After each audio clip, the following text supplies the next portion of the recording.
little Joseph was your average Australian boy, except this boy's family was destroyed, stuck trying to avoid his father, who's easily annoyed, and his substance of choice makes him raise his voice, not only at his boys but at his wife and daughters. Son watches this daily torture, thinking well he's fortunate not to be on the other side of the planet, like over there is more damage than they seem to manage. So I guess my daily panic attacks are all just overreactions. Maybe I'm just acting and I'm wrong. My dad is right, I need to just get a life. I can never do anything right, I will never become anything in my life. I don't know how many days I have left in me to fight, because there's nothing about me I like. I keep seeing myself through other people's eyes, and I feel like it's becoming harder to see the lies. If only we could see ourselves through our real lies, then maybe we'd realize and finally like ourselves. A generation obsessed with wanting to be someone else, that will never help, you gotta learn to love yourself. If only we could see ourselves through our real eyes, then maybe we'd realize and finally like ourselves. A generation obsessed with wanting to be someone else, that will never help, you gotta learn to love yourself.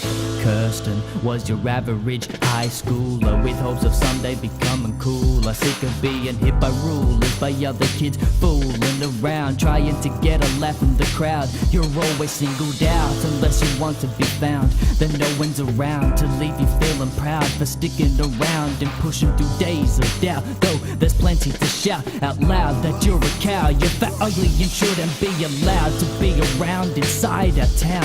So get out now is all she screams as she slices her legs, as she cries and begs that all of you would leave her head. She's done trying to impress the rest of you monsters, imposters, lost in your own insecurities, not really knowing you're the thief to the key of another being's entity, just by simply being mean. Now she has no choice but to be seen through a fiend's eyes.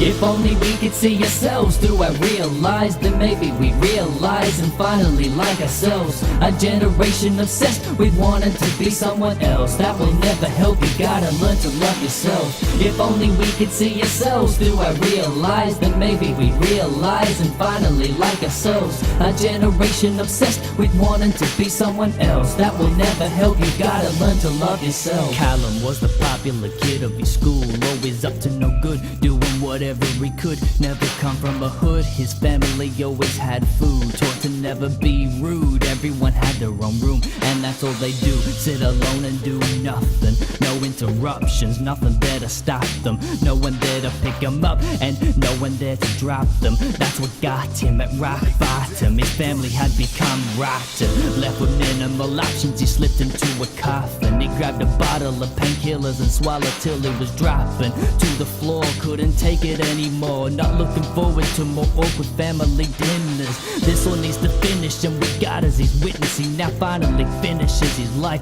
the one he wishes his family couldn't put a price on. But I guess money rules over all, even when our own are born.